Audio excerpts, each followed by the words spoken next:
प्रियालोमा माजिद सोलांगी जी report मुताबिक़ सिंध में मुसलसल बारिशुनि खां पोइ ॿोॾि वारी सूरत हाल जो जाइज़ो वठण लाइ MNA सैयद जावेद अली शाह जिलानी मुख़्तलिफ़ बचाव बंदनि जो दौरो कयो आहे।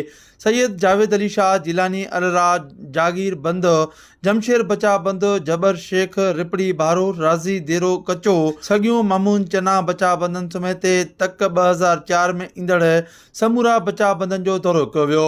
उन मौक़े ते MNA सैयद जावेद अली शाह जिलानी मीडिया सां ॻाल्हाईंदे चयो त सुपर फील्ड जो को बि ख़तरो न आहे, परेशानीअ जी बि ॻाल्हि न आहे। हिन वक़्तु मीडियम फ्लैट वारी पोज़ीशन में आहियूं। सखर बिरा जो कमु ईंदड़ कुझु महीननि में मुकमल थी वेंदो। चेयरमैन बिलावल भुट्टो ज़रदारी पाण दरिया जो मुआइनो करे रहियो आहे ऐं बार बार रिपोर्ट बि वठी रहियो आहे।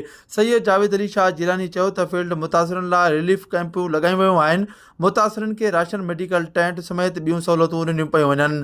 फोकल पर्सन सैयद नासिर शाह समूरी हालतुनि जो जाइज़ो ऐं मीटिंग्स करे रहियो आहे।